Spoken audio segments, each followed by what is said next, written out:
تعالوا مع بعض يا جماعة نشوف حاجة من أندر وأغرب الحاجات اللي موجودة عند بلال، بل هي من أندر الحاجات اللي أنا ممكن أتخيل إن أنا أشوفها، بل إن هي ممكن يبقى لها سوق ويبقى لها سعر ويبقى لها ناس لدرجة إن هي يتم استيرادها من الخارج.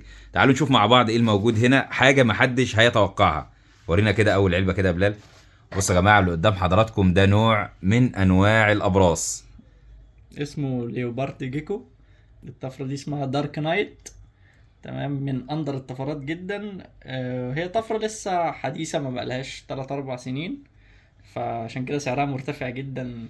سعرها بيوصل انا مش عايز اقول لكم سعر حاجه من دول يا جماعه لان انتوا هتتصدموا، ولكن عايز اقول لكم ان اسعار الحاجات ديت في منها حاجات بتبدا من اول $100 لحد طفرات منها ممكن توصل لحد $2000. ده على كلام بلال زي ما قالوا، الكلام ده مظبوط؟ دي حقيقة يعني في بورس ممكن اشتريه ب $2000. دي حقيقة طبعا مش اللي قدام مننا ده يا جماعه، لا، ولكن انا فعلا. انا مش عايز طبعا احرق لبلال اسعار اي حاجه. لا عادي، ولكن يعني اللي قدام حضراتكم ده يعني هقول لكم حاجه، هقول لكم ان ده سعره فوق ال $500 على كلام لا، بلال. سعره التقريبي يعني في حدود $900.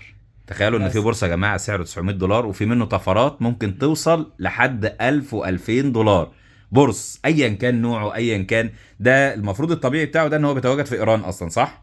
ده النورمال بتاعه. النورمال بيتواجد في ايران، لكن الطفره دي جايه منين؟ تهجيناته دي بتيجي من ألمانيا وبتيجي من أمريكا، المانيا وامريكا. وبيتم إنتاجه بقى في كذا دولة تانية آسيوية. بس ما شاء الله. ورينا كده في منه طفرات تاني. في بقى هنا منه الأبيض، يعني مش بصوا يا جماعه ننسى. دي طفره ثواني. طبعا بدون الوان خالص.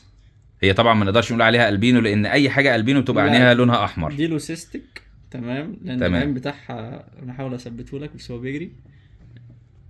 العين بتاعته سودا، مش عارف هي ظاهرة معاكم ولا لأ. زهره بس وده كذلك. ده عينه نورمال اللي هي العاديه. اه في حاجه تاني معاهم منهم؟ في بقى حاجة أروع بقى، تحس إن احنا عملنا ميكس ما بين الأبيض والأسود، فجبنا الأبيض. احنا بنتكلم على ابراس يا جماعه، ما شاء الله. بنتكلم على ابراس اللي المفروض الطبيعي ان هي بتتضرب بالشبشب، يعني ده المفروض الطبيعي بتاعه ان هو يتضرب بالشبشب. لكم ان تتخيلوا ان بقى بيتم استيراده وبقى بيتم تهجينه وبقى بيتم انتاج منه طفرات وبتوصل لاسعار بتتخطى الاف الدولارات، يعني في منها من $100 لحد $2000. لكم ان تتخيلوا. ثواني، أنا بحاول أجمعهم لك كلهم.